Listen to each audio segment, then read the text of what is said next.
Voici comment le choléra a changé mon village. De petits germes de choléra invisibles se sont répandus dans la rivière.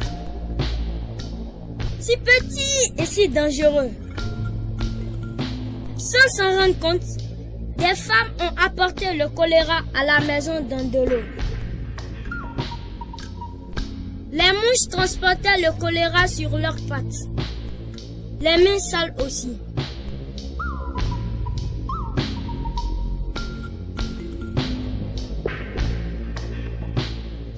Nous avalions les germes du choléra dans notre eau, dans notre alimentation et sur nos doigts.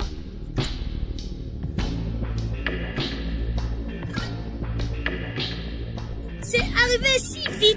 Le matin, mon père était très malade. Il faisait une diarrhée qui ressemblait à de l'eau grise qu'il perdait. J'avais tellement peur, je suis allée chercher de l'aide.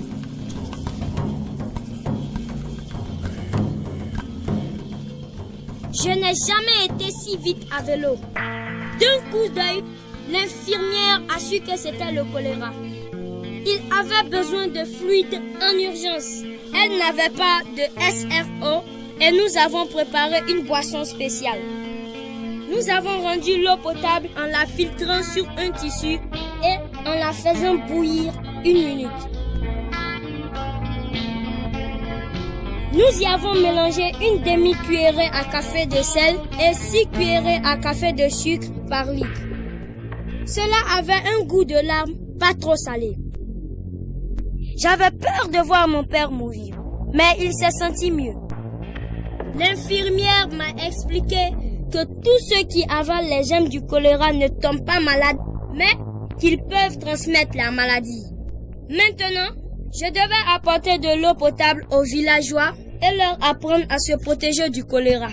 J'ai vu une fille porter de l'eau. J'ai dit qu'elle pouvait rendre l'eau potable en y ajoutant des gouttes de chlore et en attendant 1 demi-heure.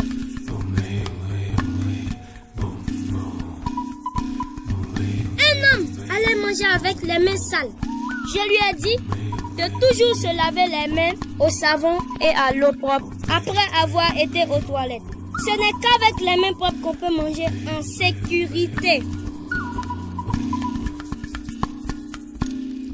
J'ai vu des villageois propager le choléra dans notre rivière. Je leur ai dit que nous devions creuser des latrines loin de la rivière à au moins 30 mètres.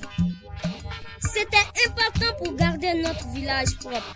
J'ai vu une mère préparer des aliments. Je lui ai dit de se laver les mains d'abord au savon et à l'eau propre, puis de laver et éplucher les aliments, les cuire, les manger chauds et les protéger des mouches. J'ai passé le mot dans tout le village et suis retourné voir mon père. Heureux de voir qu'il allait mieux. Notre village a retrouvé sa santé. Maintenant, nous filtrons et faisons bouillir l'eau. Nous utilisons toujours les latrines et nous lavons toujours les mains après. La nourriture est à l'abri des mouches. Lavée, épluchée et cuite. Nous lavons toujours les mains avant de cuisiner et de manger. Nous avons mis notre village à l'abri du choléra. Passez le mot. Votre village peut être en sécurité du choléra.